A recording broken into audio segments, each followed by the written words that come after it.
This is a presentation of Northeast Streaming Sports.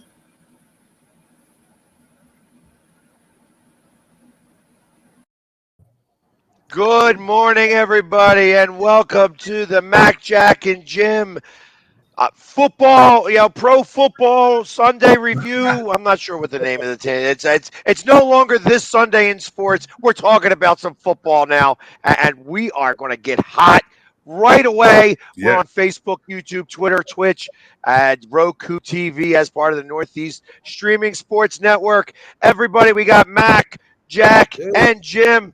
I'm Jamie Pags, the Philly sports guy. What's going on, guys?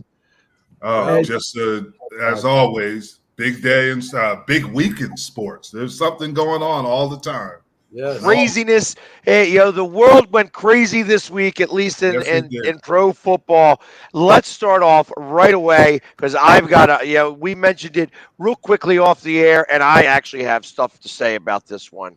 Let's start with the practice heard around the world. The two Super Bowl team got together and had a week-long practice, and Aaron Donald decided that he wanted to play bop it, instead of football, and started going crazy with a helmet. And I'm going to start off right here with Jim. Obviously, I'm assuming that people are going to know what happened, that they saw the video at this point. If you've been on Twitter or ESPN, you know what it is that we're talking about. I want to start with you first because obviously you're the only one here that's actually played in the NFL. What's interesting is it's not uncommon. You would think it'd be uncommon in joint practices. It's not really that uncommon because when we practice against the Raiders all the time or with the Cowboys, these things happen. Things happen all the time. Guys are, there's a bunch of alpha dogs out there, and that's just the way they are. But you also got to be smart. I mean, you could take somebody's career. You hit them in the face. If their helmet's off, you're supposed to stop. And you hit somebody in the face or with a helmet, that becomes an assault. So you got to be careful about that. But those things, there's always fights in joint practices, no matter where you play at. Fights are one thing. But how he was swinging that helmet, first off, the fact that he had a Bengals helmet in his hand is first and foremost. That's problem number one. Problem number two, the way he was swinging that helmet, he connected 3 times. The NFL is doing so much right now to try to protect these guys' heads that they got the big Q-tips on their head. You know what I mean? And now you got Aaron Donald swinging. He connected on 3 different shots. When he got pushed to the ground, he got up, and he looked like he was ready to swing it a 4th time. Yeah. And I tell you, John Runyon better jump on this in a big way. I suspect that this guy is going to get suspended. He should get suspended for 4 to 6 games. How do you suspend? Doesn't have jurisdiction over practices. That's why. Now, games, yes, but practices, they don't have any jurisdiction over practices. They could see the film, but they can't do anything. There's no standing behind it, and that's the problem you have. They don't do that. They're hoping it goes away, but they're not going to do anything. I've been in games where I've seen guys rip off helmets and pop the guy in the head. I mean, but they can find you for that, and they do, but they're not in practice. You had Myles Garrett go for 4 games. That was against Mason Rudolph. And it was in the game. I just want to go back to the Myles Garrett thing very quickly. Myles Garrett never should have gotten a 4-game suspension. Mason Rudolph was coming at him. If Mason Rudolph wasn't coming at him, maybe he doesn't swing the helmet altogether. But someone's coming at you, you react. Okay, you react, and Mason Rudolph got off without any type of suspension. I believe Mason Rudolph never said what Myles Garrett accused him of saying, that Myles Garrett just made it up. But the point is, Myles Garrett shouldn't have gotten a 4-game suspension. And if he was going to get a 4-game suspension, Mason Rudolph should have shared in the responsibility because he was coming at Myles Garrett. But with that said, yesterday, guys, okay, and Jim could comment to this, I watched some of the Hard Knocks, an old episode with the Detroit Lions. For some reason, I like Dan Campbell, a real tough guy. These guys were talking the type of trash that I would never imagine. Jim lived it.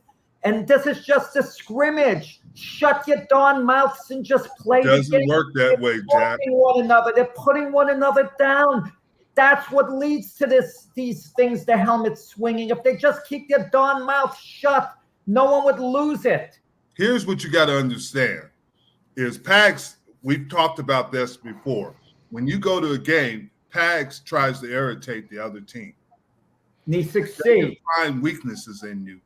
If they can find something in your shield to get you distracted, that's what it's going to do. I'm just telling you, that's just reality. That's how pro football is. It is, we see the end product, but getting prepared for a game, this is different.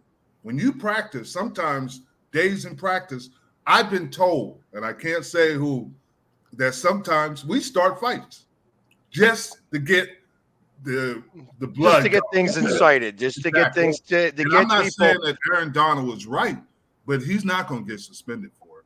I'm just telling you. Well, they had to cancel the rest of practice after this. That they couldn't get it ever organized again to get back together. So, I mean, it was and the fact that you're saying that the NFL has no jurisdiction over this is actually a bigger problem then, because if they have the jurisdiction enough to make everybody put on the Q-tips, then how is it that they don't have enough jurisdiction that say that to be able to review this tape, to be able to say, okay, this is something that is really with all of the protections that they're putting on with the CTEs and everything, and somebody to blatantly go out and swing a helmet. He connected at least two specific times with a guy's head where you saw the thing bounce back up again.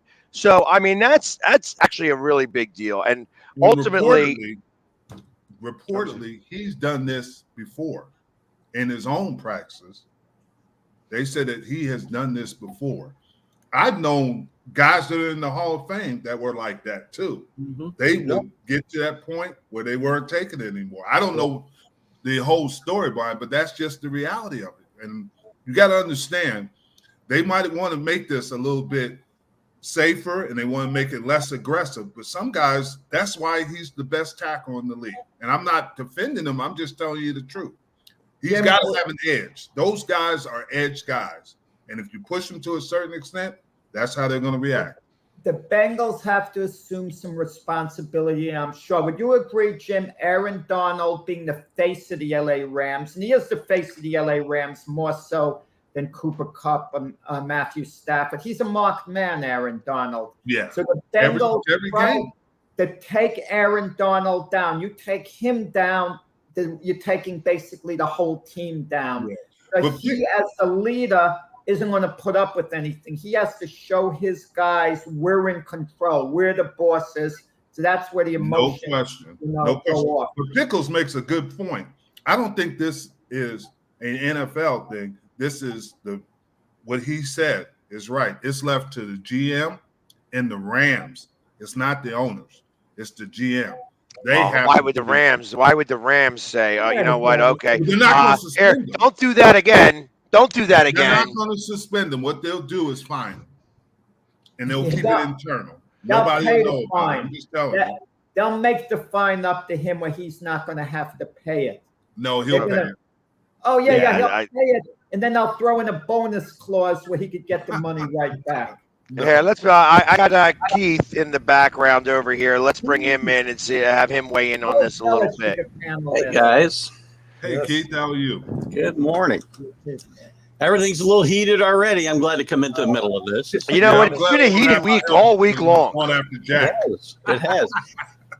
You know, I find myself agreeing with Jim. I've said this a couple of times to some of the people that have reached out to me that watch my show and some of the comments I've made. I haven't commented a lot. I will on today's show.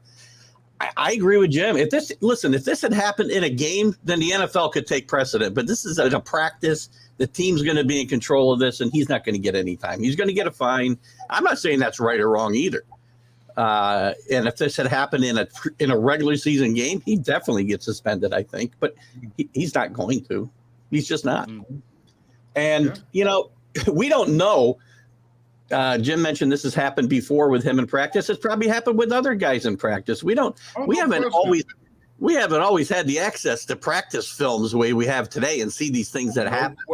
Cell phone videos and everything else. I guarantee you there's been worse things that have happened in NFL practices than this. Actually, not for nothing, I know in Eagles practice, you're not allowed to even have your phones out. So I'm surprised that anybody got this. And that's why it was such a grainy, weirdo film, because they kept putting the phone down because they weren't really supposed to have it out in the first place. So there's a lot of different things here that were in play that kind of created this whole type of situation, because you don't see anything that happened beforehand. You only see the scuffle, and then you start seeing the swinging of the helmet. So if the NFL does anything here, they might address the fact that maybe they'll do away with these joint practices, which I don't know is a good idea or a bad idea. No, that's not a good idea. I think joint teams, right? I think it's good for the teams, but you get tired of hitting your own guys. Well, and the NFL is actually moving more towards these joint practices as they start to work out all of the details to move to an 18-game schedule, which is probably 2-3 years away. It's not going to happen real quick.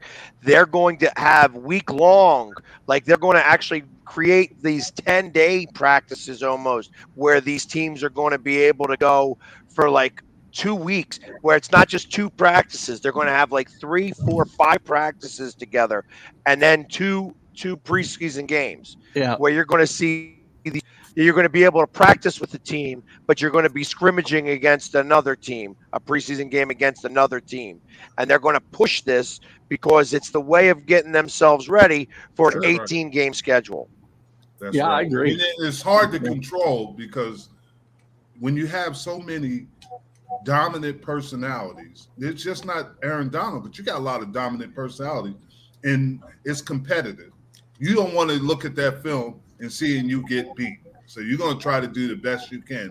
I don't care if it's Aaron Donald. I don't care if whoever it is. People are going to battle. That's the nature of the beast. It's funny.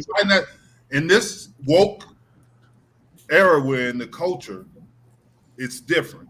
But the honesty of it, football is a brutal sport. Let's be honest. It is a brutal sport. Jim keeps taking words right out of my mouth. It's a violent sport. The networks and the league want to promote it as a violent sport. When something egregious happens with a guy with his helmet on, I've seen worse things happen with guys with a helmet on. No question. And they promote that, and they show that video over and over again. But no question. They promote the violence, but when there's violence, they get all up in arms about it. I don't understand. How dare they? And I'm just saying, that's just the nature of the beast. Yeah, good grief. Aren't the helmets supposed to be firmly on the player's head? What was Aaron Donald doing with a Bengal helmet in his hand? How did he get it? He shouldn't have it. He shouldn't. Right. That's exactly it. They always trade jerseys. Maybe they were trading helmets. Oh, maybe. Well, Mason Rudolph got hit in the head with his own helmet, didn't he? I think, right? He did not get hit in the head, and that's what saved it. That's what only made it 4 games instead of 6 or 8 or more. Because had he been connected, had that helmet connected, we may not see Myles Garrett in a football uniform again. So that was a big deal because of the way that was swinging. Look back at the history of the NFL. We all remember Lyle Alzado pulling the helmet off of Kansas City Chiefs and throwing it almost 25 yards. It's the same with the Stork. I mean, he did the same thing the Namath. He grabbed his helmet and threw it as far as he could. So let me ask you a question. Daryl Stingley gets hit by Jack Tatum in a preseason game and paralyzed for life, and a hit that was criminal. Yes. And how many games did he get suspended for?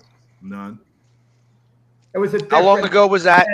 I understand, but it's a violent game. And again, the way we want to police the game today, every game from 1975 before, there'd be guys going to prison after every game for crying out loud. I agree with you. Watch 100%. NFL films. Guys, I mean, we can't hit court. You can't hit quarterbacks. You can't do anything. You can't hit anybody, right? Super Bowl 5, Dallas Cowboys, they lose to the Colts on a field goal by Jim O'Brien the last play of the game.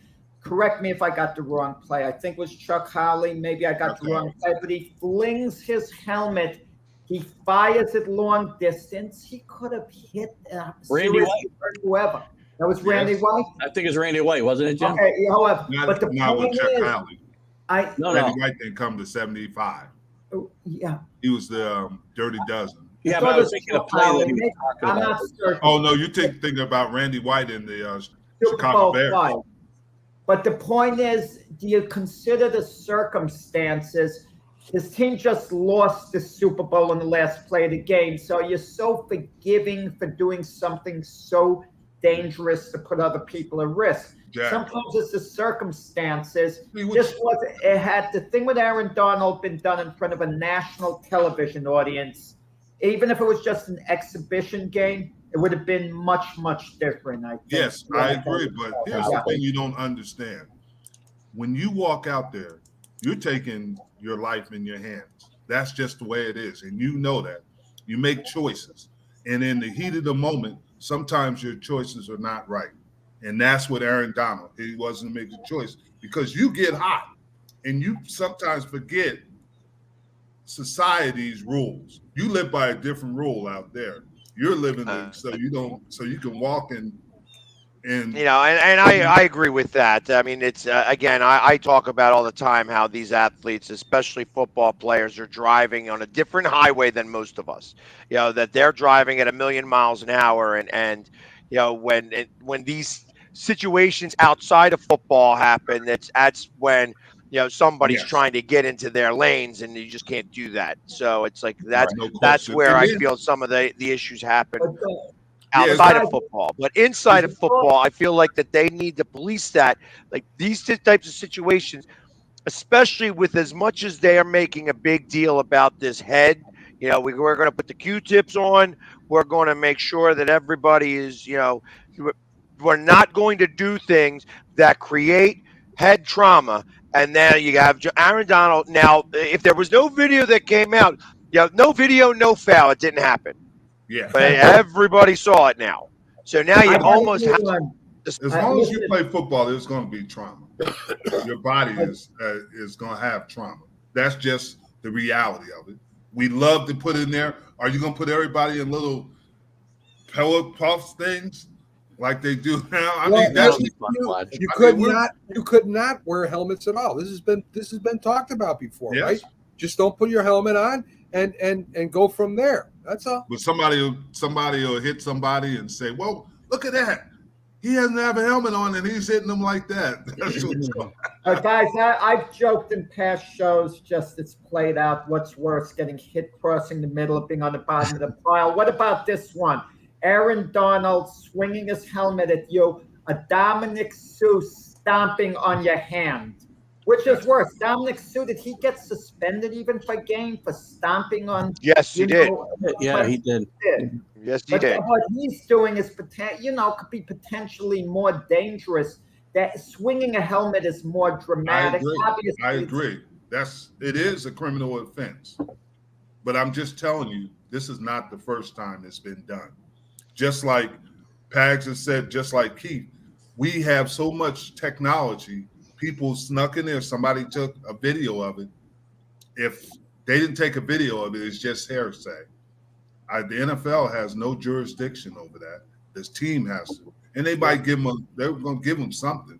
Say, hey, but this guy is probably going to be in the Hall of Fame 5 years after he finishes playing. They know he's an edge player. Rick brings up a great point, right? He disagrees with Jack, quarterback coming at him, so it's okay to swing a helmet. Come on, man. It's not. No, it's not okay to swing the helmet, but I'm saying when someone is coming right at you at that moment, you have a split second to react. He was swinging the helmet when he was actually backing up, like get off me, and he was swinging it hard to send a message. But I'm saying Myles Garrett should have gotten suspended. 1 game I'm okay with. 2 games even. Suspend him for 2 games and suspend Mason Rudolph for 1 game.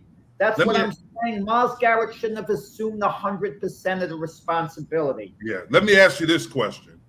Against the Cincinnati Bengals, the Giants were playing the Cincinnati Bengals. Thibodeau was coming around, the tight end, Moss, hits him in his knee, and he's out for 4 to 6 weeks. Yeah. And it was a legal play. It wasn't an illegal play, but that's the risk you take. And I'm not saying it's the same, but every time you walk out there, there's things that could happen in a game. Right, and that wasn't done maliciously either. No. That's where I have the issue. I think it's done with malicious intent. The swinging of the helmet. You want to get angry and you're at the heat of the moment and you swing the helmet the one time. I get it. When you start swinging it 3 and 4 times, that's where I start to have an issue. You should know better at this point now. You know what I mean? I understand that you're hot. Pags, when you get in a fight on the field, you forget everything. It all becomes different. You become in survival. But I understand that too. I do understand that where, like, listen, even off of a football field, if you get in a fight, you need to have your 100% attention on the fight. And that's what happened. So, and I understand that, but like I said, nobody sees how he got the helmet. But my thought is that he probably was going back and forth with this guy. He rips the out of him, and now he starts swinging. So luckily, that guy who he was swinging at, who didn't have the helmet, wasn't in helmet view. Because if he got hit in the head, we'd have a whole different scenario. We'd had the police come in there, and Aaron Donald would have wound up getting arrested and probably suspended for a year because of that type of situation. So that's where I have the issue with. I understand about fights, going back and forth, but when you're bringing a weapon into the fight, which is what has happened there, it changes the fight dynamic. And that's where I feel that this is different. I understand about, fights between teams, especially two teams that just played in the Super Bowl, because I got to imagine that's one of the worst things that you could hear on the opposite side. Who got the ring there, asshole? Excuse my language. But you know what I mean? Like, I'm sure it was much, much worse than that. But those are but the moment that you start using a weapon, that's a different story. I don't think I think he was wrong for swinging the helmet, but I understand what happened. Wait, heat of the moment, you don't always make the right decision. And we all know. There should be a difference between premeditated and heat of the moment. Now you claim, and I believe what you're saying, that Buddy Ryan deliberately ordered a player to go for your knee, right? No, it was my ankle. Your ankle, I had okay. 4.5 sacks on that game. But the point the guy goes straight for my ankle. You felt and Reggie White came over and apologized for that. Okay, now, shouldn't there have been an investigation? And if a coach ordered to try to get another player hurt, he should have been put out of the game at least a year minimum, suspend him. How about Luis Dejas? Oh, Luis. Against the Eagles. That's what I'm talking about. Somebody was he had to go to the asthma field. well, guys, you look at Joe Cap. You look at Fran Tarkenton. You look at Roger Staubach. These guys were the premier running quarterbacks of their time, right? So they went after. Remember they hit on Terry Bradshaw when the Cleveland Browns actually picked him up in the air and slammed him down on his head. I mean, that was crazy. Turkey Jones. Yeah. So right. The song remains the same. It's the same thing in every practice, every team, every coach. I mean, Golick with the Dolphins. They told he went out and fought, and he didn't know he wasn't supposed to do that because Buddy Ryan used to do that. I mean, this is something that we've really got to take a look at. We've got to really have people in place to investigate this stuff. So that's all I'm saying. But real quick, Jim. Yeah, that's the hard part. That if you're saying that the NFL doesn't get to govern over the practices, that this happened specifically, then it's, ultimately there's nothing that can be done. Because, like I said, the team's not going to self-suspend one of their best players. Or no, you know what? You're suspended for the one preseason game. You're not allowed to play. Yeah, and the NFL gets every practice. Did you know that? Yes, I can believe that. I can believe they need to. Hey, real quick, Jim, is there any fight that stands out that you've had in practices that right off the top of your head? Yeah, there was a guy named Stan. He's passed away now in Paris, and we got into it bad one day, and it was just it was the heat of the moment.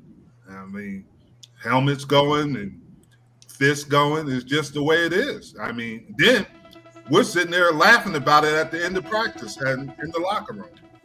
Right. I can believe that. And when you start hearing this music, Where are the girls? I haven't gotten them yet. I'm still working on how to make that happen. I didn't even carry the extra coffee today, man. That gets me going. The best dressed man on the Northeast Streaming Sports Network, Robert Butler. Yeah. Robert, real quick before we get going, Keith. Yes, sir. I'm hurt. Oh, no runs, you get into double innings, you get into extra innings, and you lose. I am hurt. I know they're playing better, but I am hurt. Still some issues with the defense. Obviously, they throw that game away yesterday. And where's Joey Gallo at? Yeah, I didn't get a Joey Gallo update today, so I don't know. We were talking about football. I wasn't going to the Joe. Well, we always got to talk about the Yankees. I figured tomorrow morning I was going to get the whole weekend on Joey Gallo. Right. That is correct. Exactly. But since you're asking, because they're banned from being Yankees fans. 4 for 3, 4 for 5. I'm working my way back. Yeah. Joey Gallo had over 3 with a walk. There you go. Yesterday. But he was going against the best pitcher. But he was going against the best pitcher in Major League Baseball right now. Yes. Alcantara pitched against him yesterday. Yeah, I know I had to say that because we got 2 people that are they're banned from being Yankees. Double secret probation we're on, yes. They are. Yes, they are. And here it is, guys. There it is. The Yankee press pads card that was, that I got.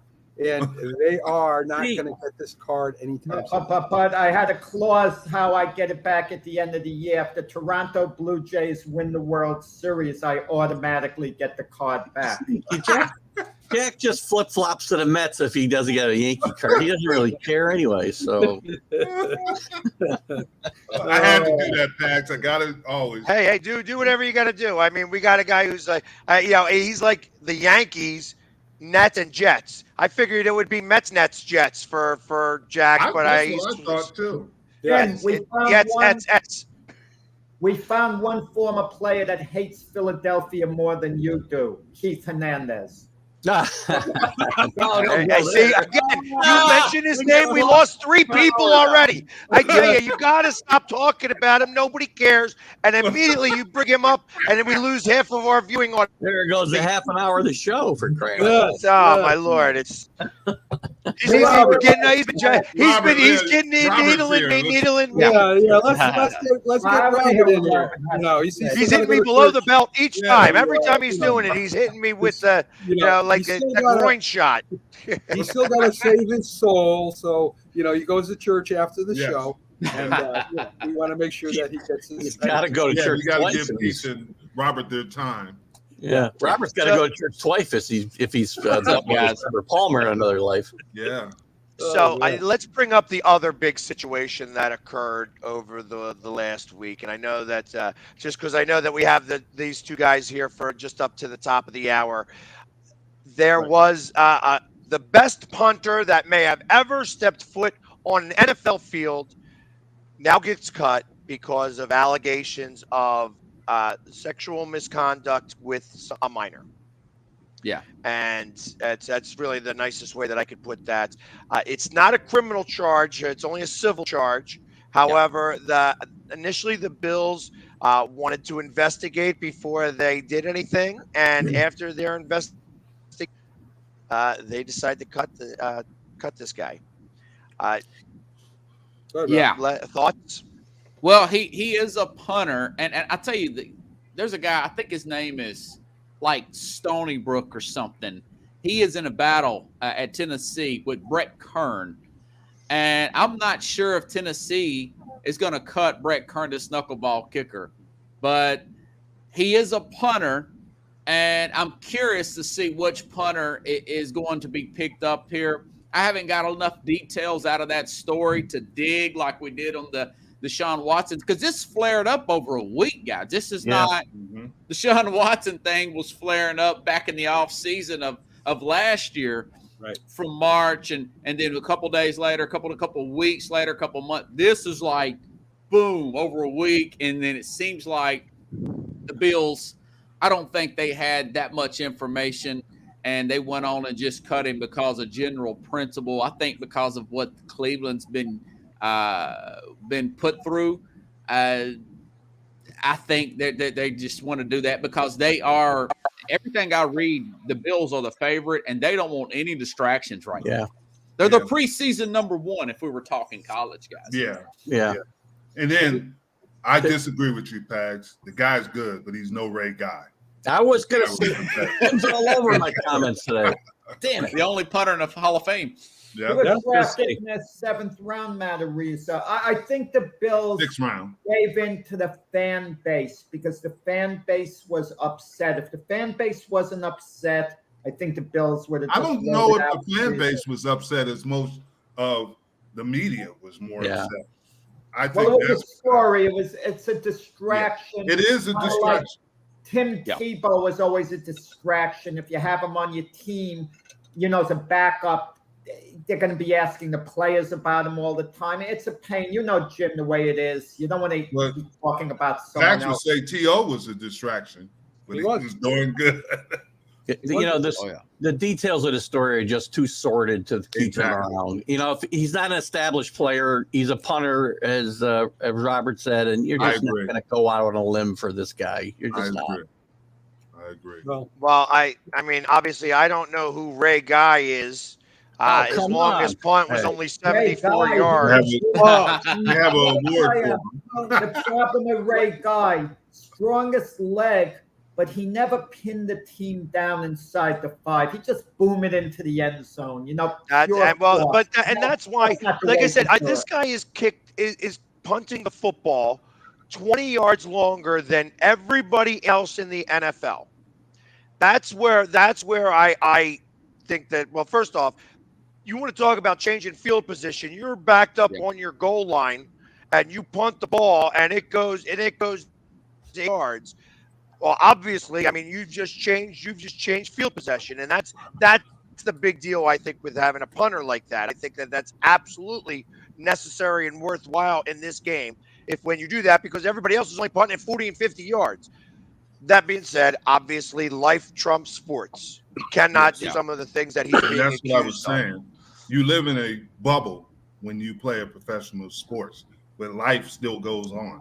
Yeah, right. You have to understand that. Once you leave that bubble, you're in the realm of your normal everyday life, and you can't do certain things, and you have to know the difference between those things.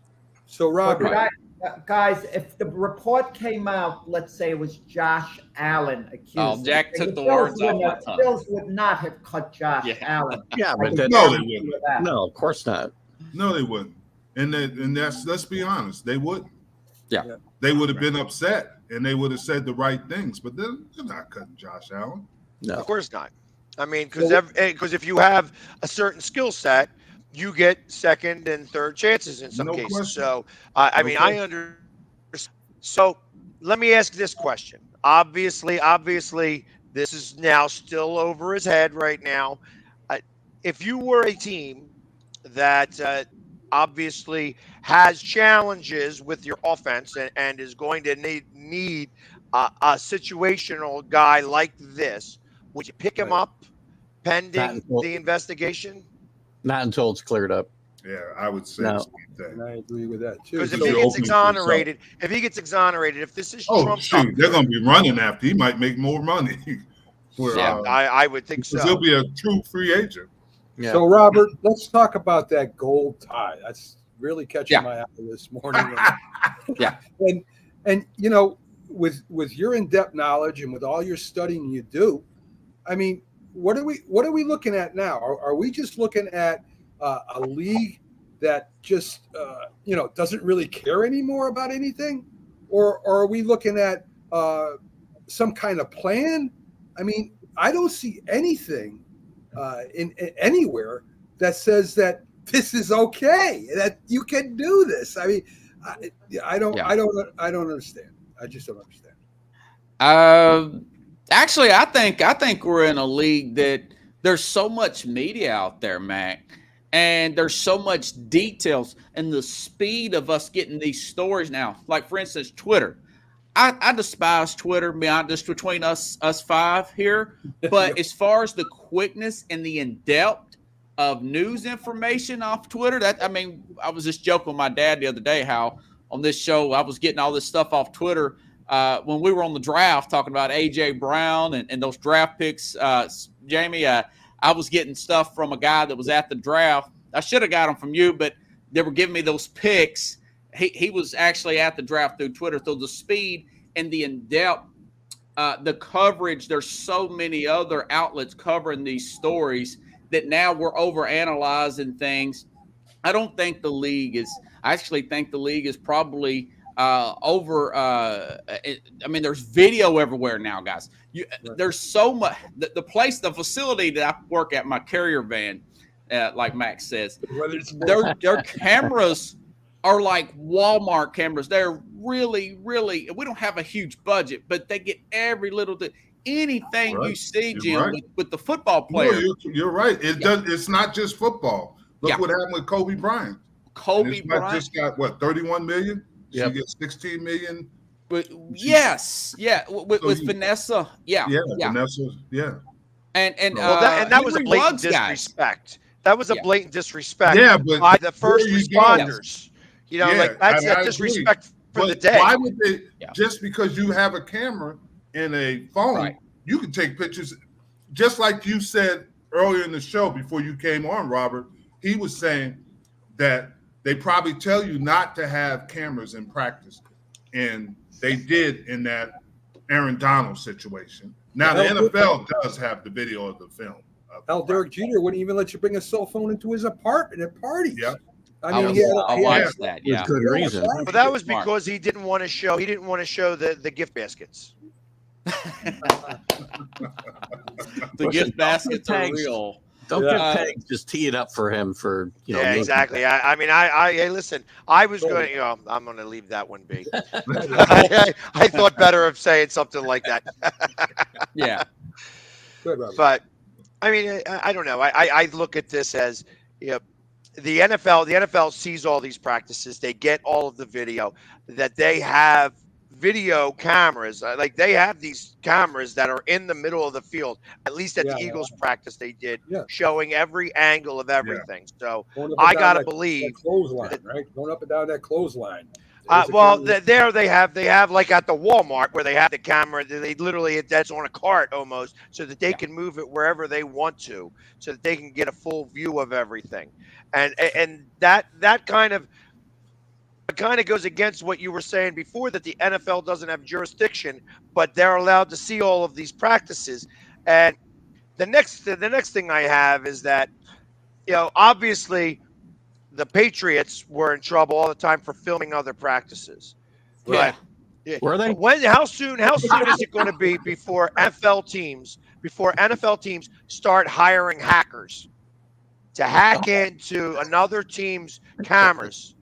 That's not even unrealistic. As far as I'm concerned, I would have one on my staff. I think Belichick's got one already, Pags. I think the NFL. Well, he does now, Keith, because Jamie just let out the cat out of the bag. Yeah, he won't get it for the idea. The NFL overthinks things. Bill, if you're watching the show, we're coming after you. One of his son's probably watching you. 6 guys. I can't get a word in on this show. I'm like bottled up. I'm triple teamed. Now I know how a player feels. I don't think you ever double team, Jim. I think it's a conspiracy, Jack. But it's kind of We frustrating. have what we call cold red, Jack. Yeah. But why can't an NFL team, for example, why do they have to overthink it? Just let the other team say, do a Larry Bird. He'd tell exactly the defender what he was going to do, and then he would do it. Why can't they just say, I'm running a power sweep, see if you could stop it? Kind of like what Vince Lombardi did. Yeah. Well, let them know what the heck you're going to do and shove it down their throat. You demoralize the opposition completely when you do that. I agree. I'm sure in cases until they stop it. Until they stop it. Peyton Manning probably did it all the time. Told you what he was going to do and did it. Yeah. I mean, that's that one video. That's that one video with Cam Newton going up against the Packers. And he like says out loud, he's like, "Oh, you've been watching the film. Hey, so watch this." Ready? And then he goes to the play and they do the play. And they score a touchdown. After all of that, like it was what's his face from the Packers, the middle linebacker, the well-known one. Guys, speaking of Cam Newton, Clay he might Matthews. be back in the NFL. Rob, is he going to be back as a backup at Carolina with Sam Darnold's going to be out a while, and Matt Corral is probably out for the season? They don't really have a back. Well, at P.J. Walker, that's not an ideal backup for Baker Mayfield. Is there a chance, the coach Matt Rule likes Cam Newton a lot. Do you think he's coming back to the Panthers? That is a good question. They're going to pick up somebody. I think Tennessee's going to cut a guy. We've got a cut line coming up next week. I think they're going to search these wires first, Jack. I wouldn't get ahead of ourselves. But as far as maybe getting a Jordan Love, he's not had a really good camp. Somebody like that, I couldn't imagine doing that. Packers aren't going to move on from Jordan Love. Plus, they said that he was Aaron Rodgers said that he's finally figured out the offense. Oh, good. I thought I may have misheard Jack say that. Maybe a Cam Newton. I don't know, but Carolina right now, it seems like the owner there is putting a lot of pressure on Matt Rule. He's very aggressive, Mr. Tepper. Yes, and I think this is probably Matt Rule's last year. I don't think it's fair this per se, because this is such a quarterback-driven league, guys. I wouldn't be surprised if they didn't bring back Cam Newton. He brings a different element than a Baker Mayfield with his athleticism. Yeah. Would you bring Mason Rudolph? Because he's probably be gone from Pittsburgh. Yeah, good one, Jim. That may be a better equal to a Baker Mayfield, like a poor man's Baker Mayfield, perhaps. Yeah. And I think his salary cap hit is like $2 million. So that's what's making him attractive to a lot of teams. Yeah. I'm still wondering if Jimmy Garoppolo is going to get caught, or maybe they just keep him. Because the owner said they can keep him. Yeah. What are they going to do with him? He hasn't been in camp. They didn't give him a playbook. I mean, what good is he to keep around? I don't. Keith, you know how these teams are. They'll bring gang guys. But they're afraid he's going to go to Seahawks. Seahawks are off. Well, Gino's there, man. They're playing for the number one pick. Franchise. Let me ask you guys this. Pete Carroll said the reason Geno Smith won the job over Drew Lock didn't have enough time to win the job. I don't get it. They got Drew Lock in the offseason. When do you mean? Yeah, but he had COVID time? too. He missed some COVID. Yeah, there's Allen. He's saying that 49ers the trading him. So interesting. Oh, yeah. Yeah, probably giving him up for a 5th round pick because they're it's either cut him or trade him for whatever you can get at this point. And a 5th round pick would be enough to probably pick him up. And that's what I would do if I was. It wouldn't shock me if he goes to the Giants. I wouldn't be shocked. Yes. And after the Trey Lance debacle, right, with them giving up so many draft picks and him not playing as well as he's supposed to play. Yeah. I mean, how does that look on their GM right now, Lynch and the owner? I mean, it looks terrible on them right now. Yeah, but if you remember, Shanahan did this at Washington. he went the same way, and it backfired on him there. They should have known better than that. He had the same. Don't get that smirk going there, Pags. that was funny to me. I'm laughing at that one. I like that. He ran out of talent in March, Pickles, but yeah, that's true. Yeah. Hold on. Oh, but Steve Carroll said he's got 2 number 1s up there. Look, Am I supposed got to no not number believe 1s, right, Jamie? Carroll? Am I supposed to not believe Coach Carroll? Super Bowl winning Coach Carroll. Get out of here. Listen, I hear that he says something about the Cowboys, and as we all know here, I hate the Cowboys. I know. We already. There's a team we you hate. hear it every week. We're going to hear that in a show pretty soon, probably in a promo, I'm sure. Yes, let's bring it on. But if you say that you think that Garoppolo goes to the Giants, I would not be surprised to see Garoppolo, if Garoppolo goes to the Giants, that Daniel Jones winds up in Carolina. Oh, wow. It makes sense because I think that Daniel Jones, out of every quarterback that's out in the league right this second, Daniel Jones would probably benefit the most with new scenery. And up on Daniel Jones, you have him going elsewhere, like I'm saying if the Giants go out of their way to get Garoppolo, if they go and get Jimmy G. If they go get Jimmy G, Daniel Jones would be a way of recouping. Like to send quarterbacks to Carolina. Right. You know what Jimmy G is going to wind up? I'm making a prediction.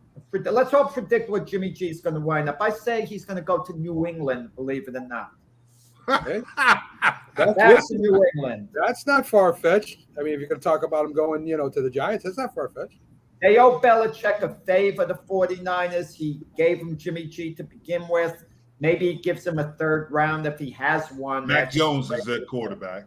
Yeah, Mac Jones is their quarterback, but Bill Belichick is cutthroat. If Mac Jones hits a little bit of a slump, Belichick's not the type of guy to work through it with Mac Jones. Keith, don't shake your head. Backup in Miami. When have you ever seen Bill Belichick pull a quarterback because he was going bad? When? Well, that's Tom Brady. Come on. I mean, even before that. How about Castle? Right? He did the same thing. Castle never got pulled when he played a full season. He played very well, too, by the way. Jimmy G's going to the Texans. He's not going to the Texans. They like Davis Mills down there. I'll tell you what, guys. If he gets cut, I think he's a Cleveland Brown. How about that? I think that's my. If he gets cut, not traded. Watson after 11 games. So, and I think if he gets cut, he goes to Miami. Okay. That's a good possibility, too. Wow. Their franchise quarterback. What would he be doing in Miami? It's not a fit. Teddy Bridgewater is a competent backup there. Pickles is I don't think that they give a. But Teddy Bridgewater still. I mean, you still got to worry about the leg. That's the one thing I would have a problem with him as a backup in general. That's like having Alex Smith as your backup. You're too nervous about his career and his life after that. I mean, because of what was done with his leg. Let me ask you a question. I'm just asking. If you had your choice, would you take Jimmy G or Carson Wentz? It's got to be Jimmy G. Carson Wentz. Yes. Carson Wentz is not only a problem on the field; he's a problem in the locker room too. He can't keep that locker room together. We've had Joe Solden-Quito on. We've had and Pags on. I mean, nobody likes him. I'm just curious. Yeah, nobody likes him. We talk about every week, and obviously we don't have any Commanders people on here. But if you notice, you haven't heard a lot about them in the preseason. Washington. They win the NFL. We heard a little bit NFC East. Oh, stop it! Did you notice? Stop it! There's the no guy in charge of PR for Washington, I can't recall his name, was kind of protecting Carson Wentz from the media. That's a bad sign when Carson Wentz needs a shield. And I've watched some Washington games, and it's kind of really disappointing because I thought they would be a better team. Yeah. No. So I just was curious. And I know that other guy, he hates the Cowboys too, that doesn't talk a lot on the Pags show. Listen, the NFC East, and everybody is always bad mouthing the NFC East that they suck and they're no good anymore. Remember, they've won more championships than any division in the league. What does that have to do with this year, though? I'm confused. I mean,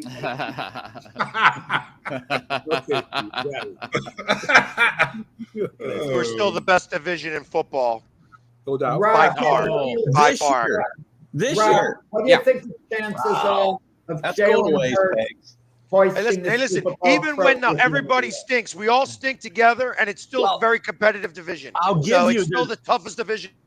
Well, Because everybody beat us one year. The Doesn't closest mean to them anything. is the AFC East, because you have the Jets who won a championship, Miami who's won a championship, and New England won quite a bit. The only team, obviously, that you don't have not won a championship. It's definitely a competitive division because I think you could pick every one of those teams 1 through 4 in any combination. I think it could happen. I really do.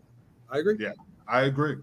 So I'll give you competitive. Best, I don't know about best. And now they're talking about Brian Greasy and his son and the Dolphins and the no-name defense and Zarka Merle, right? And Mercury Morris. Morrow. Right. Back. I was talking about his brother. So anyway, we still got to take a look at the 70s domination. When they had the Raiders, they had the Dolphins, they had the Steelers, they had all these great teams. And then the NFC took over in the 80s, of course, with the Redskins, the Giants, the Cowboys, and the Eagles. Well, not the Cowboys. Cowboys didn't really. It's the 90s. 90s. Yeah. Right. But you're right. 20 years. What's your guys' read on this? We've never talked about this before on the show. Sometimes we hear about athletes in the past compared to the modern athletes. Those Steeler teams that won 4 Super Bowls in 6 years, you put the same exact guys in this era, 2022. Are they too small? Do they still win a championship? I mean, what's the deal with them? How do you think they do, guys? Jim looks like he wants to say something bad. No, go ahead. I want to hear. I think they'd be very competitive. I think it'd still be a very good team. Yeah, I really do. I really do. And the only reason I say this is, could you imagine Joe Green in this era? L.C. Greenwood, Dwight Holmes, Lambert. Jack Lambert is scared some of these players. You see Kyler Murray falling for Aaron Donald. That's true. Lambert there with no teeth looking at him. The one guy who might struggle.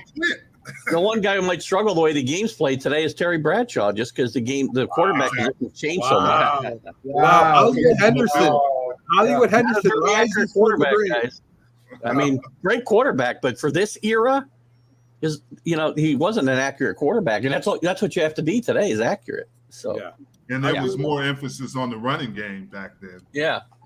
I'm not saying he couldn't adapt, but because again, he was just throwing long balls pretty much then. So Lynn Swan wouldn't be an elite receiver today. There's no doubt. Goes out of bounds, inbounds. Oh, absolutely. Incredible. Him and Stallworth would be amazing today. Yeah. Yes. No question. Franco Harris would be effective. Yeah, no doubt.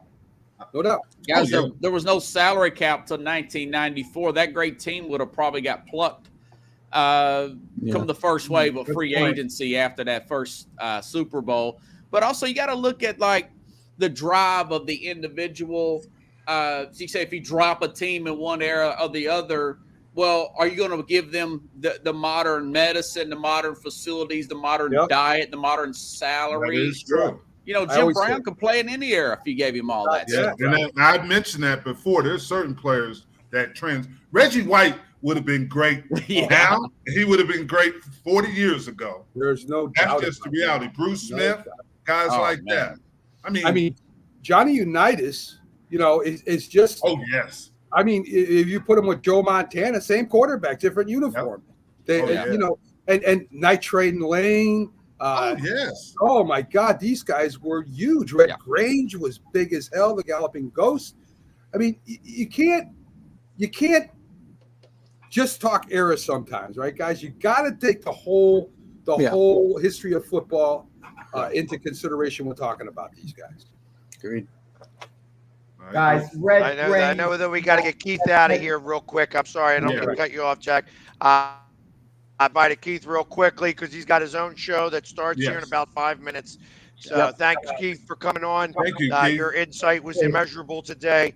We definitely needed to hear. TGI Sports Talk. I appreciate that. I love doing the show with you guys on Sunday mornings, and I got to start wearing a tie, though. I know that. I got the you're not getting any intro music like Robbie. Can't budget that, Keith. I'm gonna come in. I think I'm gonna start dressing like Iggy Pop or somebody and see what music you play for me. That'd be interesting. I don't even know who that is. Keith would be great with Frank Sinatra. I'd be doing Puff the Magic Dragon, I think, is what he'd be coming in with if he starts dressing like Iggy Pop. All right, guys. Have a great Sunday. All right, have a great Sunday, Keith. Bye, guys. Okay, Keith. Wait, Mac, you said something interesting. So you said Red Grange. Right. And so in other words, you're saying, Mac, that had Red Grange played against Jim and those Cowboy teams, he would have gotten the better of them. He would have been a superstar, Red Grange, against Jim and his fellow Cowboys. He'd run him over, Jim. He'd run him over. I'm telling you right now, Jim would be standing there, and Red Grange would be coming down on him, and he'd do a Kyle Murray. I mean, he just would have run over Jim. You're saying there's no doubt. Right? There's no doubt in my mind. I mean, you're talking. You're talking about one of the greatest running backs in the history of football. There's no doubt in my mind. I mean, Earl Campbell, maybe. Earl Campbell run him over. There's no doubt about that. Yeah. No, Earl Campbell didn't run me over. I tackled him. Yeah. We met in the middle. He did say Skull Brother to me, though. Is what? Skull, because you remember you used to do the Skull commercials. Yeah. Oh, wow. Yeah. What about Jim Thorpe? How would he have done against Jim and his Cowboys? Why is it got to be against me? Because he's a guinea pig. Listen, Jim Thorpe would, when his father took him to school, he would drop him off and he would beat his father back home. His father rode a horse. I mean, how fast is that? You're talking, Dick Butkus. Oh, my God. Yeah, Dick Butkus could have played. That guy was Dick an animal. Yeah, would have. Yeah, but listen, I mean, could Brady have? I don't know. Brady's a big guy, right? So Brady might have been able to go way back when and played. Sam Bam Cunningham. I mean, maybe he could have gone back and played, right? Yeah. So you're looking. We got to look at it. I don't know if you want to say Robert Brazil, and that's one for you, Robert. He could have played in it. He was. Do you realize how big Brazil was? That is a big man. I was in a golf tournament with him a couple of weeks ago, and he was a Dick legit. Butkus. Wasn't he on Webster? Wasn't he on the show Webster? Yeah. That was Dick Butkus, right? I'm going to tell you the area in the NFL where the players have improved substantially more, where the old timers couldn't have played, was in the field goal kickers. The modern era is so much better. They could kick it so much longer. In the past, a 50-yard field goal would be considered a monster kick. Now, if a guy misses a 50-yarder, a couple of them, he gets cut. Yeah, I love the look on Jim's face there. I am so excited about the look on Jim's face because obviously he knows that right now kickers in Dallas don't mean anything because they can't make a kick to save their lives. Right. And Morton Anderson wasn't very good.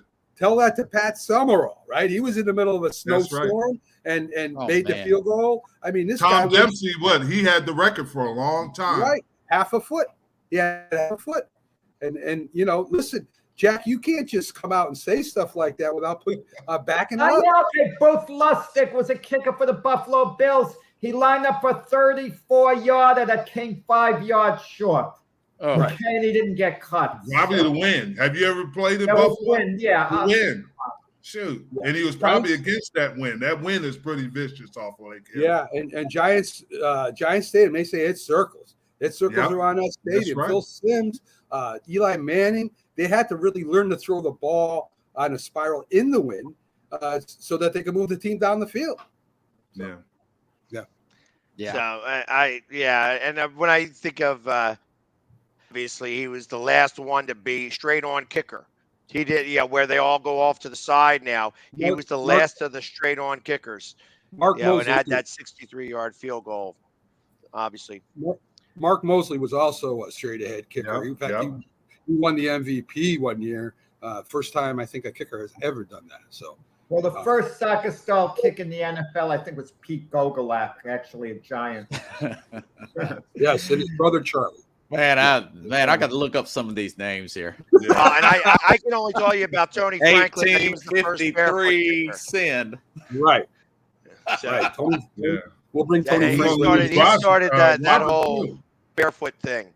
Yeah. Otto Graham. Hey, what a Robert, you're getting ready to leave too, Robert, huh? You're not even give me the send out music, Philly. Yep, I'm gonna put on the send out music for Robert, and then we're gonna go to a commercial break here. Okay. Hey guys, we're 2 weeks away from the start. There you go. All right, have a good time at church, Robert. Show. All right. I appreciate it, Robert. There we go. And we'll be right back after these commercial messages. I'm already. So I'm listening to the music. I'm digging the music. So we'll be right back. I'm already worn out. I mean, you can see right now, without LeBron, Lakers are struggling. Let me tell you about a team I hate, all right? I know the Dallas Cowboys fan is here, so I had to make sure he knew how much I hate this team. I'm ready. I've often said that the people who run baseball, they try very hard to ruin it. I'm from Brooklyn. I don't have a problem saying it to his face. Oh, I'm from Brooklyn. Hey, get an each.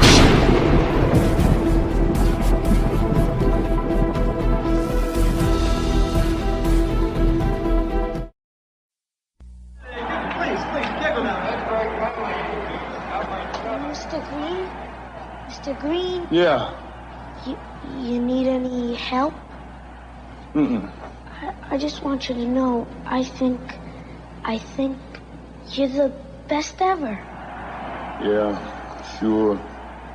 Want my Coke? It's okay, you can have it. No. Really, you can have it. Okay. A Coke and a smile makes me feel good. Makes me feel nice. See you around. That's the way it should be.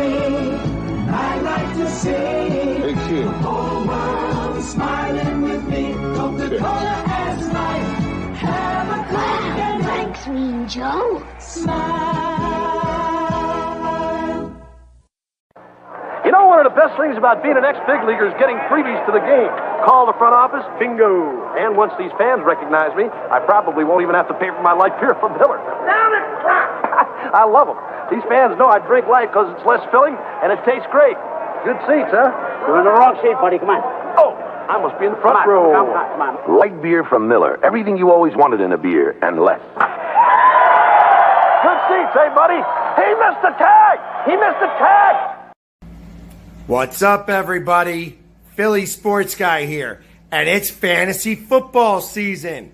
And if you want me to announce your order of your draft, all you have to do is go to Cameo. Go ahead and look up the Philly Sports Guy and tell me who's in your draft, and I'll choose who goes first, who goes last, so that you don't have to worry about whether the commissioner's cheating and getting the first pick again this year. So reach out to the Philly Sports Guy on Cameo for not only fantasy football, but for all your messaging needs. I'll give you a shout out. I'll get happy birthday. I can say hello to the troops overseas or anything else you want to have messaged about. So reach out for the Philly Sports Guy on Cameo. And go Birds! Yeah! Anyone else? My name is David, and in 8 years, I'll be an alcoholic. Hi, David. I'll start drinking in middle school, just at parties. But my parents won't start talking to me about it till high school. And by then, I'll already be in some trouble. Kids who drink before age 15 are 5 times more likely to have alcohol problems when they're adults. The thing is, My parents won't even see it coming. So start talking. Who's next? Before they start drinking. This is a presentation of Northeast Streaming Sports.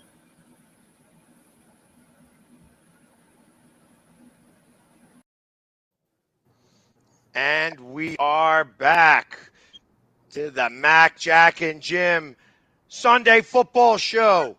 And we've a spirited conversation to start off the first hour with Robert Palmer. Robert Butler and Keith from TGI Sports. I love doing that Freudian slip. So, and yes, Pickles, you can get me on Cameo. That's right. I do all the different Philly sports guy looks. All you got to do is just find me on Cameo, book me, and I'll go ahead and announce your draft if that's what you want. Or if you need me to say, how about them Cowboys? I do it in such a unique way that something that you would want to save for the rest of your life. You know what I was thinking, guys? Correct me if I'm wrong. Next week is crunch time. We have to give our predictions for the season on next week's show. Yeah. I'm kind of thinking a bit when people make their predictions, I think they're making a mistake by basing it on the whole last season. They focus on the team's record as a guideline and then say what they're going to do. Shouldn't we focus on maybe the last 6 games of the season or something like that? Because certain teams develop and get better. You know from experience, Jim, with one of your Cowboy teams, when you had the terrible 1-15 season, the next year you got better at the end of the year, and then the third year your team made the playoffs. So there's certain teams that maybe have gotten better over the last few games, okay? And it carries over into the following year. You make a good point, and I know Pags doesn't agree with me, but the more you watch the Chicago Bears, I don't say they're going to win the NFC North, but they're going to be better than people think. Everybody's talking about the Lions. Watch the Bears. The Bears they don't have it, but that darn Justin Fields, there's something about it. I'm just telling you. Well, and I like that. I think that they're still a little bit away. They need more pieces, and I'm not a big fan of the coach up there. I think that's part of the issue that they're going. Well, they got rid of Matt Nagy, though, as their coach. So don't tell me there's already complaints about the new coach. I just don't know that he's got what it takes. I think he's a better coordinator. But the thing about him is they got a quarterback that can make plays. Yeah. And he can make, and I think this kid has got a little bit of that it factor. And I'm not saying he's Burrows or some of the quarterbacks there, but it's just there. Who's Pickles? I can't believe you said that. Are you saying going to be a sleeper? That's right. They're going to put me to sleep. So if you're an insomniac, you can watch Houston, and that's right. They're going to be a sleeper because they'll put you right to sleep. Yeah, that's what I think. You do have Mills there, right? He's a pretty exciting quarterback. And you there you go. You still have a good team. I mean, let's not tear Houston up too much. I mean, we already name a game changer on Houston right now. The Texans. Matt Mills. Davis Mills. You can't even. You don't even know his name. I'm talking about his brother, Joe. Okay. So not to be confused with Foreman Mills, the clothing outlet over here. Right. So, yeah. Right. I don't see Houston making any type of splash. Okay. The good teams keep turmoil in-house where you never hear about it. Okay, maybe you never hear about it. That is true. There's one case that could be happening behind the scenes that the Kansas City Chiefs under Andy Reid, and Andy Reid's good at keeping a lid on things, I believe. Matt Nagy went to the Chiefs as a coach. He used to be Andy Reid's coordinator at Kansas City before he went to the Bears. Eric Bieniemy's the offensive coordinator. If he's bringing Matt Nagy back to the Chiefs, of course, Eric Bieniemy's still officially the coordinator. I can sense Eric Bieniemy may be feeling a little threatened. Why are you bringing in your old offensive coordinator and let's say Matt Nagy's communicating a lot with Patrick Mahomes, something. Well, here's something that happened, Jack. When Bill Parcells took over the Dallas Cowboys, Maurice Carthon was the offensive coordinator. Yeah. Sean Payton was the quarterback coach. That's right. Like you were saying. And they actually gave Sean Payton a raise. I'm just telling you, maybe they're looking at Matt Nagy. I look at this as coaches under your tree are protected. That's what I'm saying. And they bring you on. Does it all the time. Yeah, they bring you on. I mean, look at what Belichick's doing right now. We're gonna combine, and then I'm gonna choose Patricia as the offensive coordinator because I think Joe Judge is just got a little bit of spoiled him right now. But some guys you inherit, and you can't let him go. Andy Reid inherited Eric Bieniemy, and he wasn't about to let a favorite, someone of Eric Bieniemy's profile, I should say, to let him go for a Matt Nagy, especially since the Chiefs have had a lot of success. Keep that in mind. But doesn't make Nagy? I mean, doesn't he have problems down in the college level? What he did down there? Well, with the Bears, when he was with the Bears, he was the head coach. He didn't start off calling the plays, then he took over a little while, and there was a lot of turmoil there, after a while, so they moved on. Let me ask you this question. Does it really matter who's the offensive coordinator at the Kansas City? Because Andy Reid is basically running the show. Right. Yeah, he's calling. That's what I think. And let me go a step further. You have a quarterback like Patrick Mahomes. Why isn't he calling his own plays? You have an elite quarterback. Just help him out, assist him. That's the way it used to be. You mentioned Johnny Unitas before, Mac. Johnny Unitas was actually insulted when Don Shula started sending in plays for him when Shula was the Baltimore Colt coach. How could you send in plays for the great Johnny Unitas? Aaron Rodgers, he doesn't need plays sent in for him. Tom Brady, he doesn't need it. Zach Wilson does. Young quarterback, okay. I just want to know how we got back to Aaron Rodgers again. I mean, I know, Jack, you love him. Aaron Rodgers. I got to tell you, guys, you're going to be proud of me for this. I got tickets to a game. Jim, you never paid for a ticket. You haven't paid for an NFL ticket forever. You've moved your tickets in getting into the stadium. I got to pay. This isn't boxing. I pay good money. I don't pay for boxing tickets either, Jack. I'm going on Christmas Day, Miami Stadium to see the Packers play the Dolphins. I pay top dollar for Aaron Rodgers to see him play live. This way, I can always say I've seen Aaron Rodgers play live. Like I've seen Will Chamberlain play live, Muhammad Ali play live. I put Aaron Rodgers in that company. See, but Aaron Rodgers is going to be on the PUP list because he's going to have to give all those presents away the night before, since you're going on Christmas Day. I mean, because he's Santa Claus up there, isn't he? Yeah. There should be a clause in the ticket contract that if Jordan Love is playing that game, I could get my money back, and I'm going to watch it on TV. Good luck with that, especially the way Miami sells tickets over there. Because not only did you have to buy those tickets, but you had to buy a couple of extra tickets and donate them away just to get into the stadium, because that's how Miami does behind things. The end zone so I could watch the master operate the offense from the players.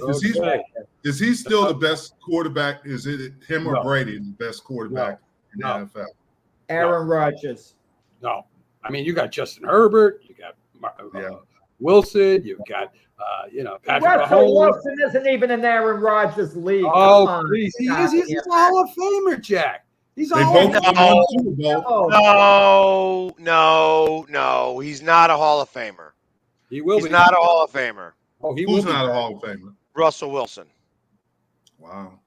I don't think he's a Hall of Famer. When you look at his stats, I agree. You look at his stats.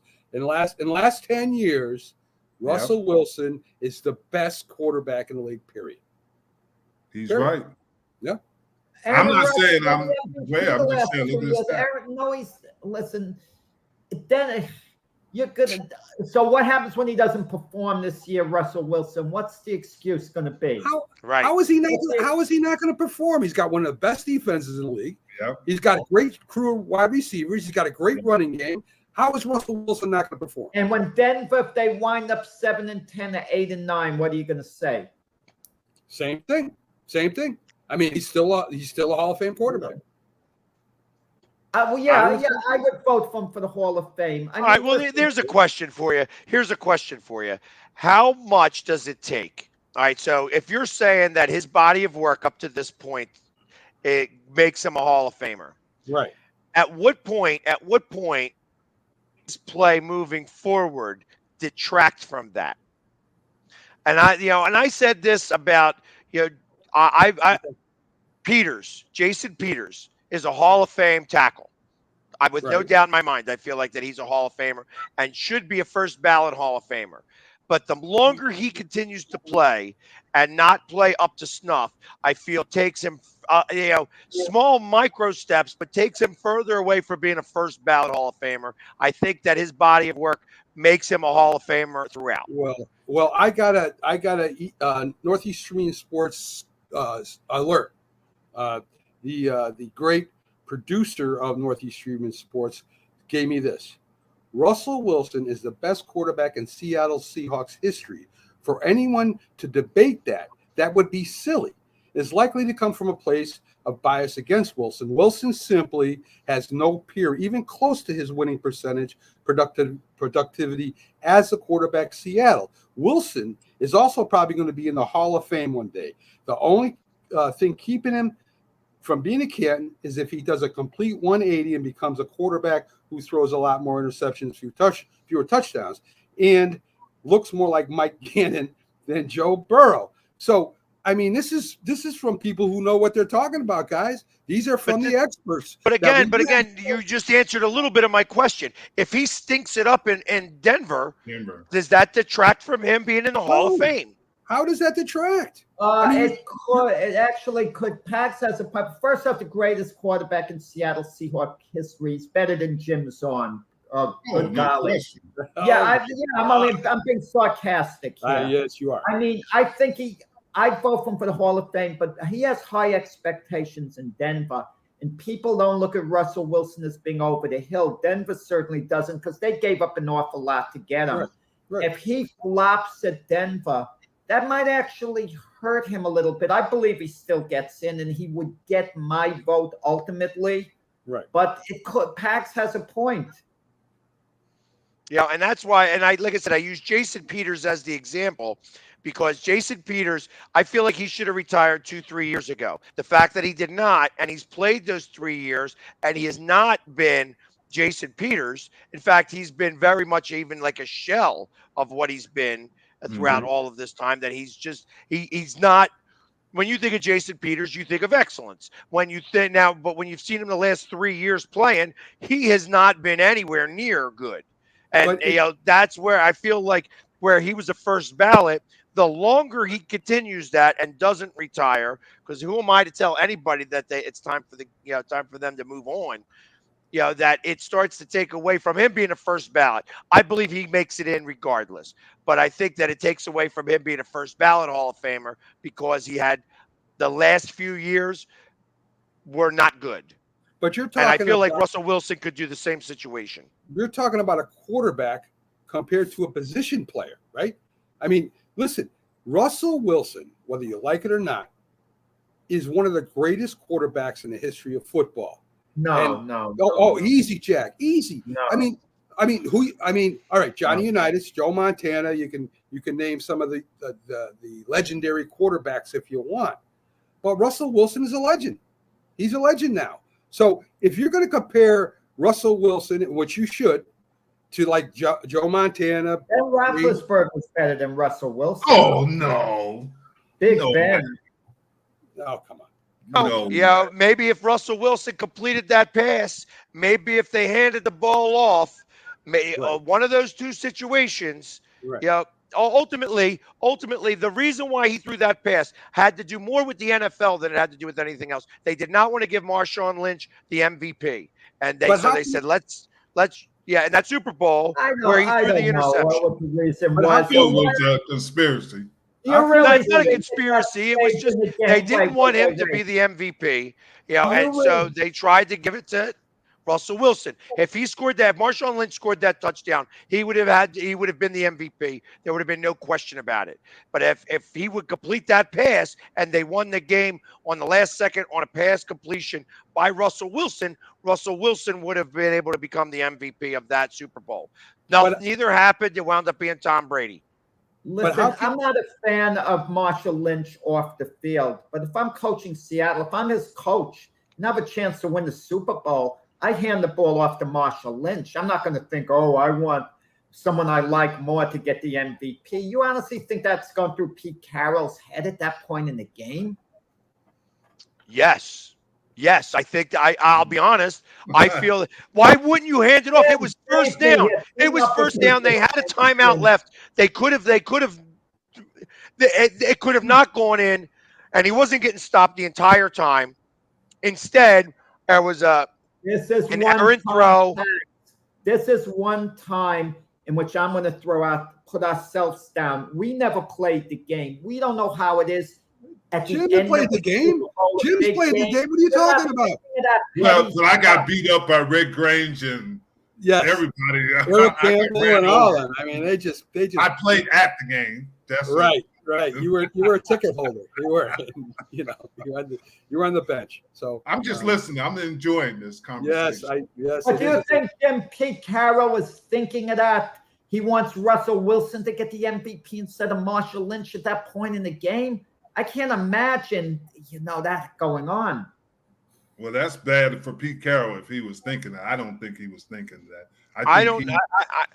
So, and like I said, you're right. It is a little bit of a conspiracy theory, but I remember all the things that were going on with Marshawn Lynch, how he didn't want to talk to the media, how it was a bigger deal about that, and he had such a great game that day. He was not being stopped whatsoever. And had he scored that touchdown, that had been his second touchdown of the day, and that would have cemented him. He already had 100 yards. It would have cemented him for the MVP. And the fact that they didn't call a running play, they had a timeout left to give on that so that if he didn't make it, they could have gone with a pass play the next play. They were on the 1 yard line. Even if they would have snuck it in, at least then at that point, there could have been Russell Wilson that gets that. I agree with you. But just like anything else, it was a human error on their staff by making. I really believe it was an error. They thought they tried to outthink New England, and they just got caught. That's just what happened. Offensive coaches do that all the time. They're always outthinking the players in the game, and it's really. I don't want to say it's a simple game, but it's simple that you can build upon it. And it becomes more complex. And they were anticipating something that wasn't there. Right. The only thing I don't understand, if they were going to pass the element of surprise, because no one on New England expected to pass their defensive unit. They expected the ball to go to Marshall Lynch. Why not just throw something to the corner of the end zone, or you could throw it away if you have to? I don't get that pass, a hard pass. You make sense. We're all second guessing what they were thinking. You would have to ask them. What was the reasoning? Or a quarterback option, right? I mean, you fake the ball, you roll out, and if he's open, you throw it. If he's not, you keep it. Yeah. So. Or the Philly special. Yeah, the Philly special. Yeah. I mean, all of that is feasible. So, and this brings me back. I had a conversation with somebody the other day, and I kind of discussed this, and I'm going to have your take on this. So obviously, Andy Reid has never been one for things on clock management. When it comes to clock management, that's been the one deficient part of Andy Reid's game. So obviously, we know what happened in Super Bowl 39, where it was just even Belichick saying, "Doesn't he know that there's only a minute and a half left to go? Why isn't he racing to get these plays out there? Why isn't he going into a 2-minute offense? Blah blah blah." Fast forward to the one where Mahomes is in there, and Mahomes is looking to the sidelines going, he's like trying to get Andy Reid. And at one point, if you watch it, you could see, Mahomes say an expletive and call a play, which I don't calls. And I think that Patrick Mahomes wound up calling that 2-minute offense, and that's how they won their Super Bowl for Andy Reid, because they were down with still 2 minutes left, and Mahomes needed to travel the field to win the game because they were down by 24 points at one point in that game. I believe now. That was against Houston in an earlier playoff game, not in the playoffs. That was in the Super Bowl. No, they went down by 24 points. Well, yeah, all right, but they were down. They were down in that Super Bowl. They were down in every one of those games that they had to come back for. But in the Super Bowl specifically, Andy Reid was still being lax about getting the play in, and Mahomes wind up. You could see it. He's like, "What's going on? What's going on?" And then went and called the play himself and ran that play and didn't listen to the coach anymore. Wound up calling the rest of the plays on that drive to wind up winning the winning score to win the Super Bowl. Well, Jim, correct me if I'm wrong. Didn't Dak Prescott do the same thing? I mean, he was rushing down the field. He had so much time left. The referee puts down the ball. He never handed he never handed it to the referee. True, very true. So it's illegal to begin with. So you can't. Guys, you can't make this stuff up. This is what really happens during the football season. Because especially when you're under pressure at certain points of the game. Andy Reid, I don't care what you say, is one of the most innovative coaches that's been in NFL history.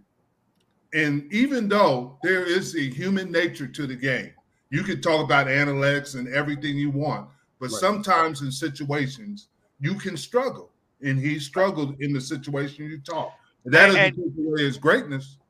No, and I'm not talking about his greatness as a whole. I'm talking about how it's possible that Mahomes was the one that won that Super Bowl in spite of Andy Reid in that regards, where Donovan McNabb didn't have the opportunity. Obviously, we hear about Donovan McNabb throwing up in the huddle. Donovan McNabb was nervous.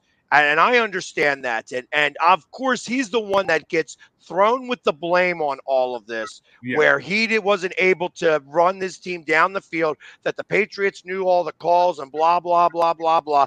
Truth of the matter is that I blame it more on Andy Reid, because Andy Reid was the one calling every play, and he was slow to get these plays in there, so much so that even Belichick was like, what's going on? Why is he moving so slow here? Doesn't he realize that the game is on the line? And the fact that that all happened, that Donovan McNabb forever is going to be known as the guy who choked in that Super Bowl because he threw up. But the truth of the matter is that it was Andy Reid who lost that Super Bowl because he couldn't get the plays in fast enough. They couldn't move the 2-minute offense, as was common, because he always had a problem with that. And it wasn't until Mahomes took it under his own wing and says, you know what, forget this. I'm not going to listen to you because you obviously are dragging here. I'm not going to let our team fail because I'm waiting on a play from you. I'm going to start calling my own plays for this drive and win the game. And that's what happened. And that's how they won that Super Bowl, not because of Andy Reid, but because of Patrick Mahomes. And does that exonerate in even a small amount Donovan McNabb for being a losing quarterback in that Super Bowl during that final drive? People just think of the bottom line. They forget Patrick Mahomes didn't play a good game until the end. He gets Super Bowl MVP, but they were down 20-10. There were a lot of miscues on his part. He was struggling the majority of the game. People forget that. And as I recall, Donovan McNabb really didn't play poorly on balance. That's, as I recall that game, the last drive, he like I said, he had gotten sacked. They got up. The nerves got to him a little bit. He wound up throwing up in the huddle. Everybody's talked about that. Everybody's saying that McNabb was the one that choked. And ultimately, because he was the guy on the field,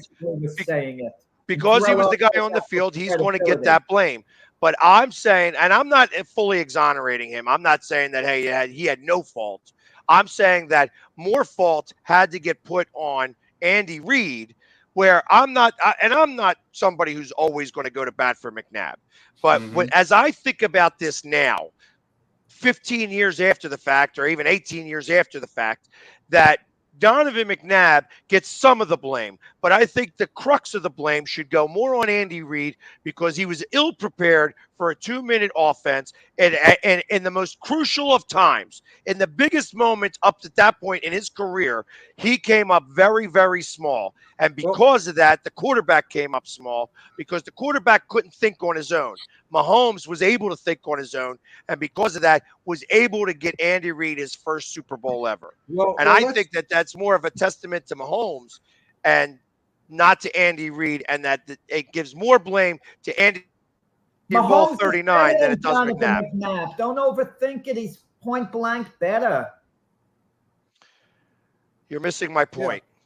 You're missing my. Do you understand my point, Jim? I mean, do you get what I'm saying? I'm giving more blame to Andy Reid for Super Bowl 39 on the last 2 minutes of that game than I am Donovan McNabb. All up to this time, Donovan McNabb has been the one that's gotten the blame, and I'm saying that really it had a little bit more to do with Andy Reid. Not that Donovan McNabb is completely exonerated, that he was that he was free clear from any blame. But it was more Andy Reid's fault than Donovan McNabb's fault. Well, let's look at Bud Grant with the Vikings, right? When he was preparing for his Super Bowls, he would bring the team down a week early or a week late, whatever the situation was, and it still didn't work.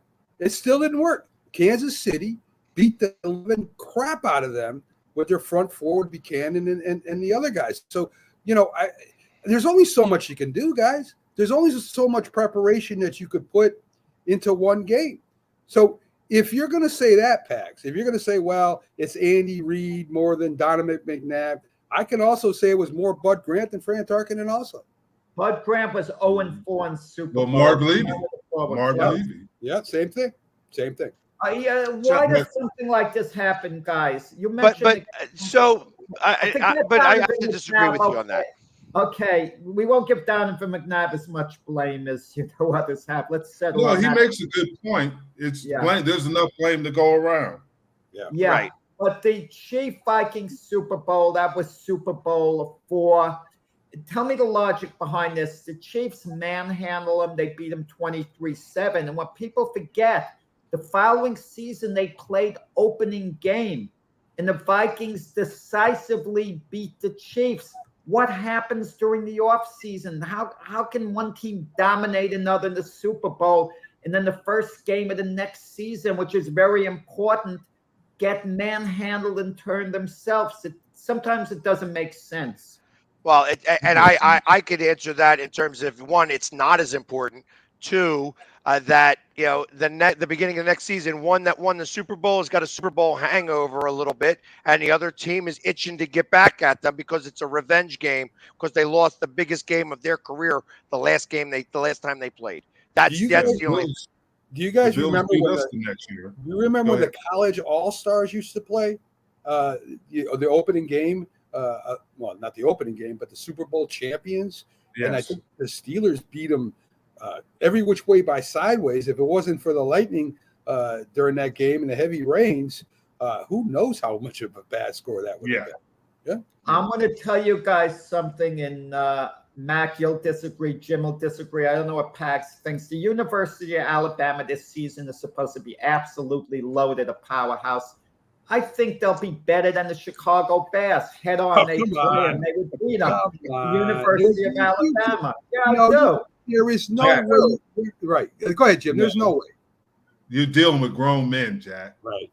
Grown men who don't play the game that well. I mean, I don't care. Grown men. Just because they're old, it doesn't mean they're better. They'll be better than the Jets. Older men who haven't grown up as football players. Listen, Jack, you're dealing with grown men. Yes, and people and the don't grown realize. men used to lose to the college all-stars at times. But they played, Jack. They played year round when the pros had to go to work. They had jobs. So how can you compare that? If you're going to step in here for this,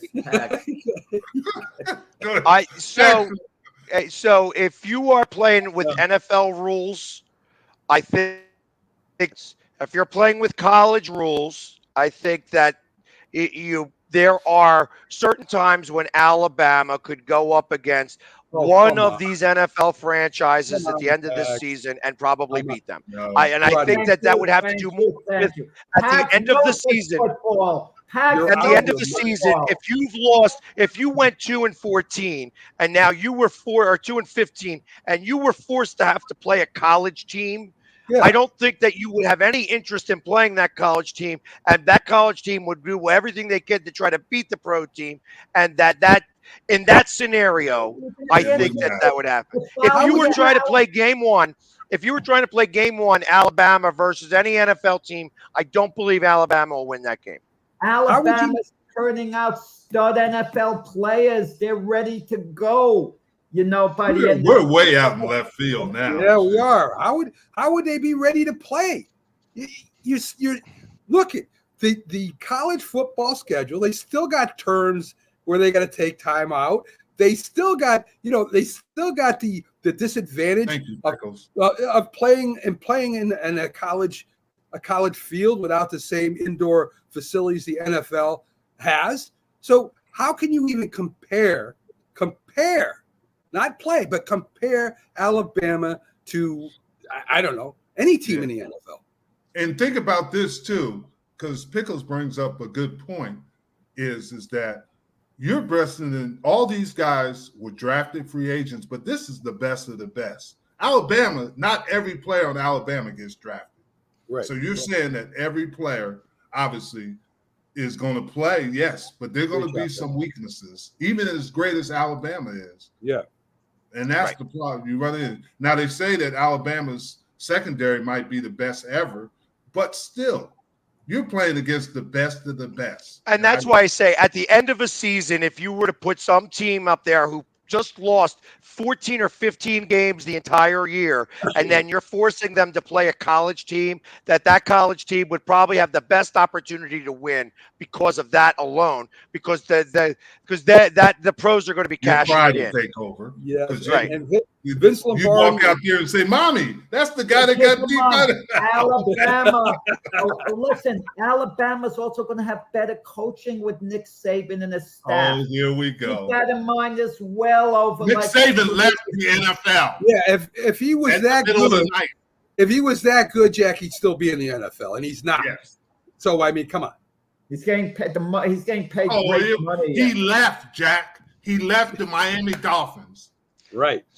All right. Well, so since we're out in left field, I'm going to go into the bleachers now. At this point, I was watching the Winnipeg game.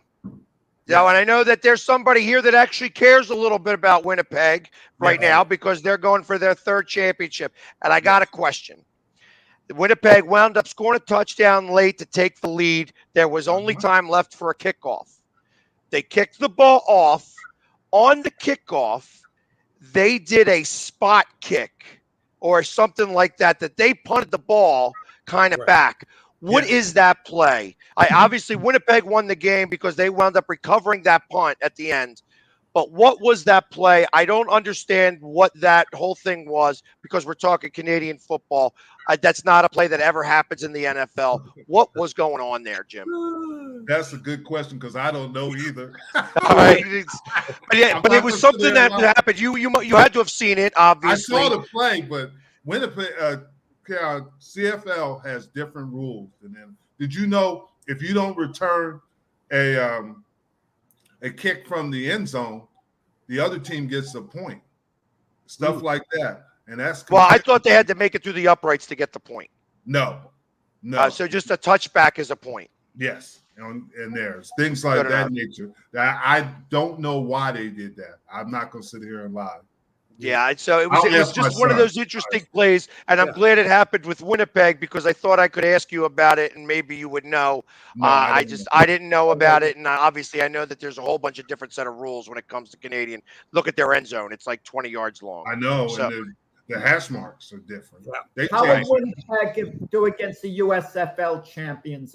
Come on, Jack! Come on, Jack. The USFL is, I would think, is better than college, right? So how can you even compare? How can you even compare the two? It's not the USFL of years ago. I mean, we're talking about today's USFL. Right. Down with Herschel Walker. Well, the USFL, all right, Les, we're talking about that since I'm wearing a Star shirt as well. Yeah. That the USFL has had 28 players still currently on NFL rosters right now. Now, I don't know if that's going to remain once they get to the man. But right now, there's still 28 players that were playing in the NFL or the USFL just a few months ago that are still on NFL rosters right at the moment. See, my opinion on the USFL, the XFL, even the CFL, the biggest difference is deficiency in offensive linemen. I agree. In those things. And when you take to the NFL, that's where you have the problem with defenses at, because these are guys that are really good. And I think the deficiency offensive linemen would kill these guys playing. Now, if you ask me about the USFL and Alabama, I think Alabama's got a good chance of beating them just because of the offensive line play.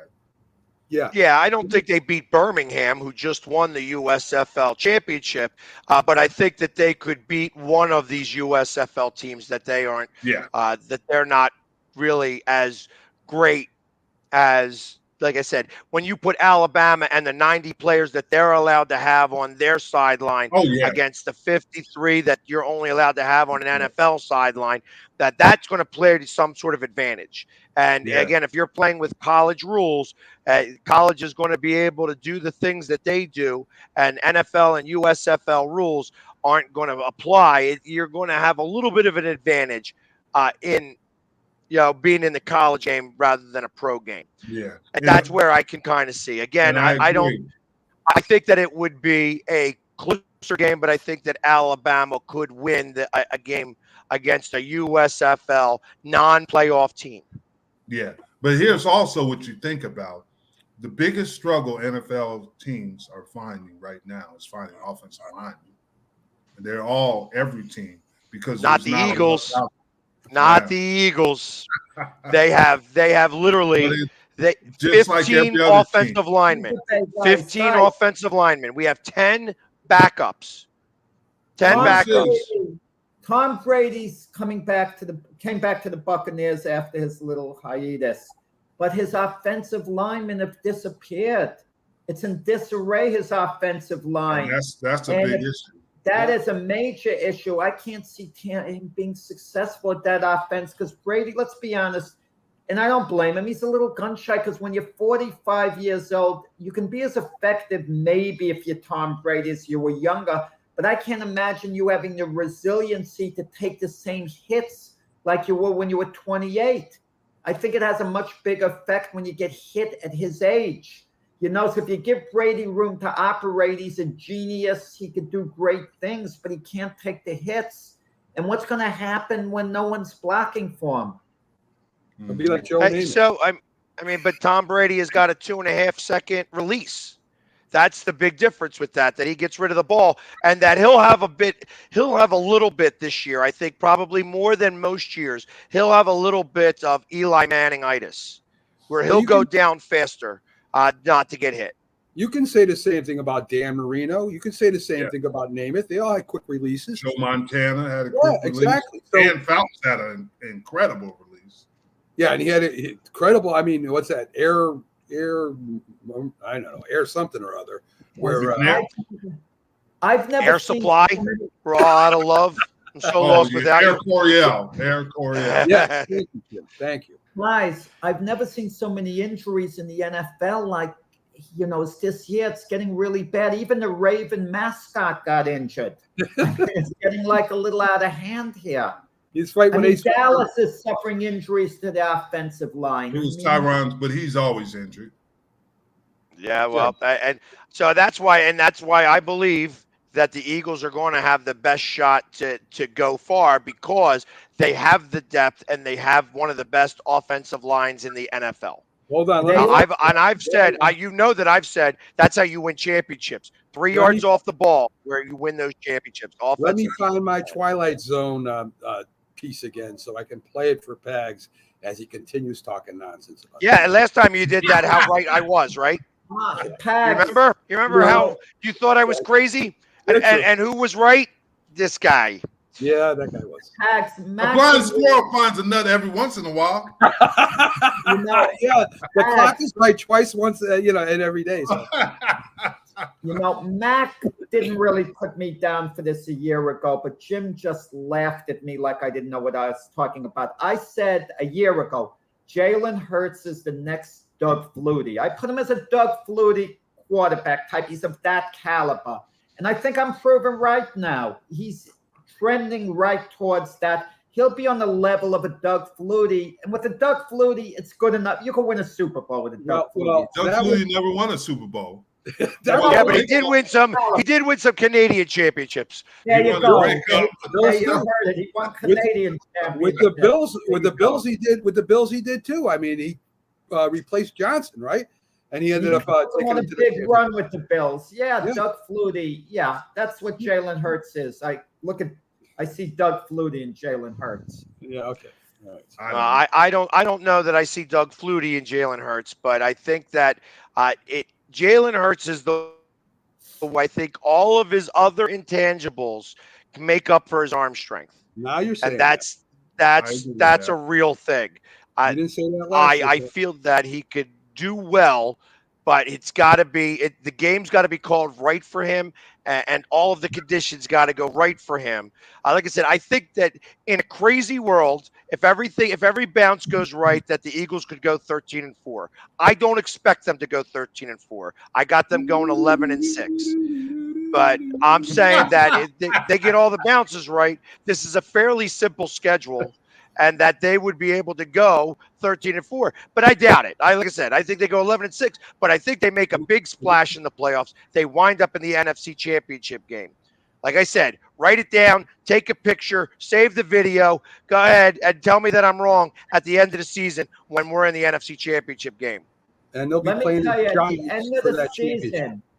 Like I mentioned before the end of the season, with the Cowboys, who's going to get more carries by the end of the year per game? Not total for the season, by the end of the game.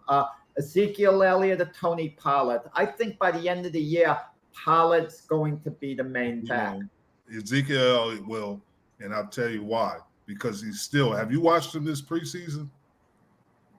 He's not going to ever be one 4 or 5 years ago. They're better than the college, Jack. Huh? Third string players are better than the college players. There you go. And Tony Pollard is going to be playing different positions. He's going to be playing the slot. They're going to move him around. So he'll be like a Deebo Samuel, Tony Pollard. Yeah, something similar to that, because he can do that. Okay. But here's the interesting thing. I went to the kickoff luncheon for the Cowboys. What surprised me is the size of them. I've thought the Cowboys, when you talk about eras, we were way bigger than those guys. Now we were way bigger. Yeah. That's, you're seeing it through rosy-colored glasses, there, Jim. I'm telling you the truth. With size, our offensive line was way bigger than theirs. You're going to say that you're bigger than Bubba Smith? Come on, there is no way. No, I'm saying for the Cowboys now, as opposed to when we won those Super Bowls. That the Super Bowl offensive lines were bigger. Yeah, and that's, again, this is what I go back with the Eagles. The Eagles offensive line these guys are monsters. They're monsters. You look at even their second string. Pittsburgh is interested in trying to acquire Dillard. Obviously, he was a first-round pick. They want to see if they could get him. They were trying to get him for a fourth and a fifth rounder, and I'm like, no, absolutely not.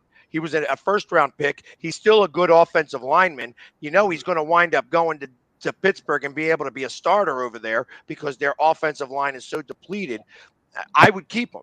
Unless you're getting a first or a second-round pick. That's just me. Obviously, they don't pay me the big bucks to be the GM. That's what Howie's for.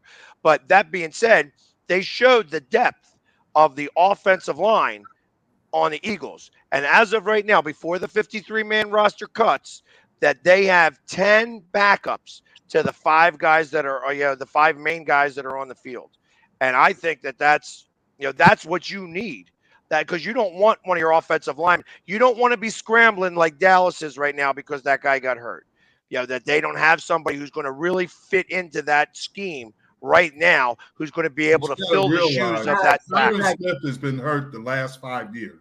Right, but they still never been able to find somebody to make sure that he could do the same thing that guy can do. They can move Terrence Steele to that position, which they'll probably do because they have to have somebody to protect the backside of Dak Prescott. Which means that they're going to probably wind up having to go with probably 2 tight end sets because Schultz isn't the best blocker. You're going to wind up having your blocking tight end on that side too. Remember, Zach Martin couldn't play right tackle. Yeah, Zach Martin might be the best player. And you don't just use tight ends for blocking guys, right? You use them. No, that's what I'm saying. You'd wind up using your backup tight end. You'd wind up doing a lot of 2 tight end sets. Go more 2 tight end sets, and that's the thing.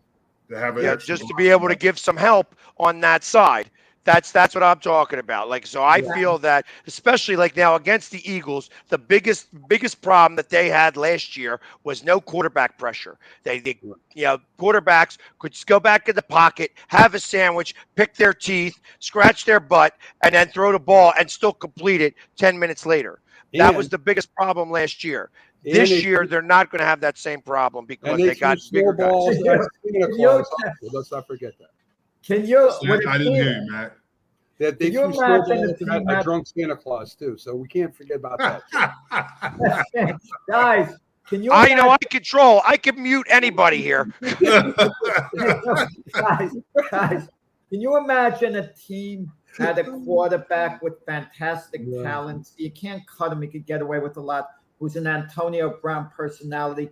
He goes back to pass and he taunts the opposition. He turns around and scratches his butt for a moment. Where did that come from? Just because that's what I said, that quarterbacks that were going up against the Eagles defenses last year had 80% completion percentage for 7 different games because they had no quarterback pressure at all. That they were. There's a chance. Forget the pressure. Do you think there's a chance, Pags, especially you, to answer this more than any of us, that the wheels could fall off this Dallas Cowboy team this year, that they might actually... It could happen to any team. Of course it could. No, not any team. The Buffalo Bills aren't going 7-10. Come on. You don't know that. They're not. They lost the punt god. He's a 7th-round draft choice. He's replaceable. He just said he was the greatest thing since... I didn't say it. Who said it? I said he was the best punter. He's the best punter by 20 yards in the league right now. But that's beside the point. I don't get to make the decisions on how he lived his life beforehand. Even the NFL said that they can't take any action on this because this all happened while he was not in the NFL. So the NFL has got no response to this because they wipe their hands clean of it. Right, Pontius Pilate we're talking about. Yeah. Well, the Bills cut him because of repercussions with the fan base. They don't want to deal with it. If it was Josh Allen, they would deal with it, obviously. Yeah, but to your point, the wheels could fall off. There's no doubt about it for the Cowboys. I don't think they will. Especially on the covered wagon. They'll fall off the covered wagon in a minute. So, but listen, I was surprised Jerry Jones. I thought there would be urgency in the offseason to make one big move. And rather, he just was a little lackadaisical in the offseason, a little surprised, I'll be honest. I could understand moving on from Amari Cooper because with Cooper it was things that were more than just the playing field. They didn't want to invest in him long term. I was okay with that. But some way, somehow, I thought Jerry Jones was going to make one impact move, the way he made many years ago when he got Deion Sanders. I think what's happening is Jerry, and Jerry still is the face of the Cowboys. Yeah. Stephen Jones is making the business decisions. That's just my opinion on it. I agree, Jim. I agree. And that's what's happening. So let me ask this, Jim. The Cowboys start off 2-6. Does McCarthy get fired because you guys have your defensive coordinator could become acting coach right away? No, I don't think Jerry is. It's very unusual for Jerry. He's no riding.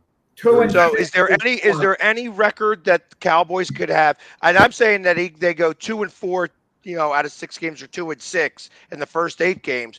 at that point, you still have an opportunity to turn the season around because you do have 17 games. You could try to make that difference, and maybe that would, like in baseball, it would almost ignite the team. And because you have another coach, a head coach on your team right now, that it would be enough of an incentive to maybe. I don't foresee it happening that way. After the season, yes. But during the season, that's not his MO. Okay. I think the only one was Wade Phillips. There's something I kind of wonder about, Jim. You're the only one that could answer this, okay? Barry Switzer. I kind of wonder. I was thinking the other day, coaches that were disciplinarians. Obviously, Jimmy Johnson was a disciplinarian. We know that. We're not going to argue that case.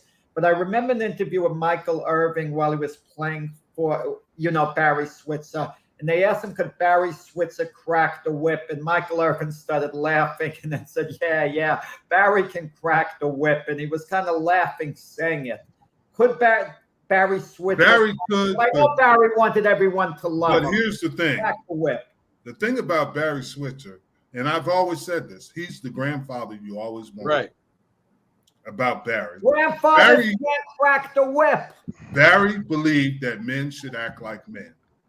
I mean, Barry's done some great things. Brad, don't let it fool you. Barry was a very intelligent person. You don't get to be that successful from not being intelligent. Right. He was a really good football coach. And he's done things at the college level. In the NFL, to take over that situation and to win a Super Bowl is pretty. I know he won with Jimmy's guys, but you can say whatever. He had to make some tough decisions. He knew football. But it was difficult. Because like they're going for it on 4th and 1, not once but twice, and get stopped both times. I supported that move. If you watch last night's game against Nebraska and Northwestern, they're up, and he kicks an onside kicks. It is human nature. Some things they happen. They're saying that may get him fired because that coach just to remain the coach, he wound up taking a cut and pay. To remain the coach there. He's going to probably get fired. Yeah. We're not talking about Scott. I know you're referring to Scott Frost in Nebraska. What bothers me is the second guessing. When Barry Switzer made the move a while ago, he went for it on 4th and 1. And then the knock on it, well, he didn't have faith in his defense. That's why he didn't punt. But if he punted the ball, they could say he didn't have his faith in his offense to just get 1 yard. I mean, I hate that. You make decisions, you have to live with them. That's the problem with it. Make decisions. Bill Belichick did the same thing with Tom Brady on his own 29-yard line. I think it was. He had 4th and 1 or something and short. He went for it and they didn't get it because he didn't want Peyton Manning to get the ball. They're playing Indianapolis. Because he knew if Peyton Manning gets the ball, he's going to score from wherever he is. He just knew it. So they're telling him, well, even Tony Dungy said, well, Belichick should have punted the ball, turned it over to his defense. Jimmy Johnson. Peyton Manning there, you don't turn it over to your darn defense. You end the game when you can. Jimmy Johnson always said, don't play with scared money. He said some people go to Vegas and they got a little stack of money and they're always protecting. That's some of those guys go there. He said, you can have big losses or you can have big wins. You make the decision. And I agree with him. 100% right. 100%. I agree with that. So, but hey, listen, our 2 hours. This week has gone by so fast. It's like it's been. I've yelled more on this show over the last 4 days than I have for a long time. And I tell you, I just can't wait till next Thursday when I have to hear the name Keith Hernandez. See, I mentioned it. We lost 3 guys already. So I gotta. Keith Hernandez knows how to check you. They have scouting reports on you. The way you rattle the players' tags. What rattles you? To go after you, to throw you off. So is that what's happening? You're getting checks from Keith Hernandez to get on me? Oh, my goodness. Him and Keith are like this. And you won't be concentrating on the Met players on the field. You'll be cursing at the Keith Hernandez photos or whatever. Yeah. I don't care about Keith Hernandez, and I tell anybody who's wearing one of his jerseys, he's just an okay first baseman in a league during a time when there wasn't many good first basemen. So It's you know what, Mets fans don't even remember because they weren't alive when he played. He was great at the parties, though. Yeah, he was really good at that. And hey, listen, the fact that he had no idea what anybody was shooting up his butt, that's a whole different scenario. I mean, let's be for real. And he was great at first base too. Let's not forget. Yep. It's great, Mac's back, and I'm looking forward to Mac's. It is great having Mac week. It won't be so great for you, Jim, when you hear Mac pick the Giants to win the NFC East next week. You're gonna wonder, why wouldn't it be great? He hates the Cowboys, and he doesn't remember the Eagles. Hate the Cowboys. Right. The Eagles are an afterthought. Very quickly, who hates the Cowboys more, Pags and Mac? That's a good debate question. Mac, because we've had more competitions with the Cowboys and the That's Giants. True. With Tom Landry and the Crips. Yeah. It goes way okay, back. whatever. He's again just haters. There's a lot of haters. Coach Landry. And on that note, we're going to say goodbye until next week. Thank you for joining us, and we'll see you guys.